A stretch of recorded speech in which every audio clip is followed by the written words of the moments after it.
পাপাইটাকে গেটের ভিতর রেখে আমি গিয়েছিলাম বৃষ্টি দেখতে, তারপর যে চালাকিটা করলো। হ্যালো, আসসালামু আলাইকুম, welcome to our page Aladdin genie lifestyle. সবাই কেমন আছেন? আশা করছি ভালো আছেন, আমরাও ভালো আছি আলহামদুলিল্লাহ। সেদিন তো আপনাদের সুন্দরী সিমের বিচিগুলো দেখিয়েছিলাম, এগুলা দিয়ে বোম্বাই মরিচ দিয়ে ভাত খাচ্ছিলাম। আর আমার এইসব তরকারিতে বোম্বাই মরিচ লাগবেই লাগবে।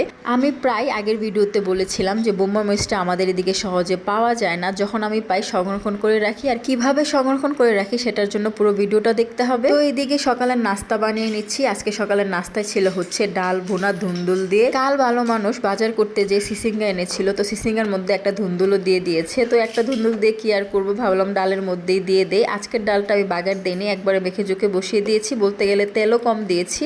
এদিকে পরোটা ভেজে নিচ্ছি পাপাটার জন্য আর আমাদের জন্য রুটি। আর আমার মতো কে কে আছেন যারা কিনা গরম পানি দিয়ে পরোটা বানান, মানে গরম পানির কাই দিয়ে। এই পরোটাটা অনেক সফট সফট হয়, যেটা আমি আর পাপাইটার জন্য মাঝে মধ্যে বানিয়ে থাকি। নাস্তা টাস্তা বানিয়ে চলে আসলাম তাদের বাবা ছেলেকে ডাকার জন্য। আর এদিকে বৃষ্টি হচ্ছে, ভাবলাম আপনাদের সাথেও শেয়ার করা যাক। এদিকে বাবা ছেলেকে ডাকছিলাম, বাবা তো উঠে গিয়েছে, ছেলে নাকি এখন উঠবে না। তো আমি আর ভালো মানুষ মিলে নাস্তা করে নিলাম। আলহামদুলিল্লাহ আমাদের তো নাস্তা শেষ। পাপাইটা উঠলে তাকে ডাল দিয়ে পরোটা খাইয়ে দিব। তারপর চলে আসলাম বারান্দায় বৃষ্টিতে হাত ভিজানোর জন্য। সঙ্গে নিয়েছিলাম চা।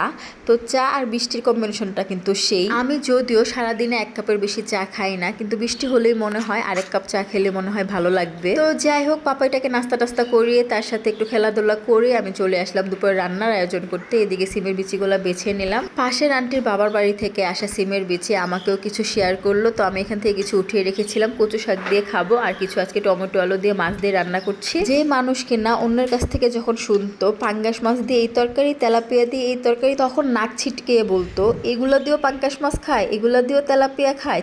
আজকে সেই আমি তেলাপিয়া মাছ দিয়ে সিমের বিচি রান্না করছি। যদিও আম্মুকে দেখতাম কই মাছ দিয়ে সিমের বিচি রান্না করতো, অনেক মজা হতো। কই মাছ পাবো কই, এখানে পুঁটি মাছ ট্যাংরা মাছ এগুলো খাওয়ার শখ হলেও পাওয়া হয় না, কারণ এখানে বেশিরভাগই সামুদ্রিক মাছ।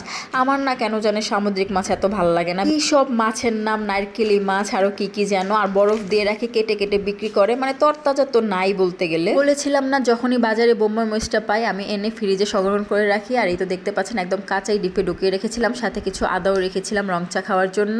আর এই দেখেন বোম্বাই মরিচটা হয়তো তরতাজার মতো লাগে না, কিন্তু ওই যে বলে না নাই মামার চেয়ে কানা মামা ভালো। এই তো সিমের বিচি দিয়ে মাছ রান্না শেষ। ভাত বসিয়ে দিয়ে গিয়েছিলাম রাইস কুকারে, এসে দেখি পানি উপরে উপরে পড়তেছে, তো তাড়াতাড়ি করে ঢাকনাটা খুলে দিলাম। আপনারা কে কে রাইস কুকারে ভাত রান্না করেন? রাইস কুকারে ভাত হতে কিন্তু অনেক সময় লাগে, প্রায় 1 ঘন্টা লেগে যায়। এদিকে ভাতটা নেড়ে চেড়ে আপনাদের দেখিয়ে দিব 1.5 কেজি আলুর চিপস কতটুকু হয়েছে। এই তো দেখেন মাত্র 2 বয়ম হয়েছে।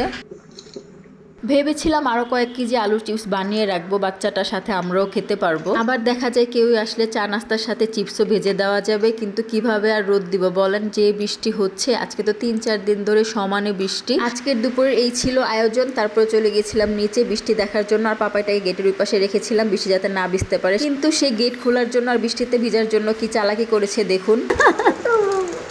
খুলবো না, ভালো করে বলো খুলো। তুলো না, খুলো। কি আই লাভ ইউ, মানে তুমি বেশি চালাকি করো না, মানে বুঝো যখনই কথা না শুনি কি বলতে হয়, আই লাভ ইউ না, চালাক।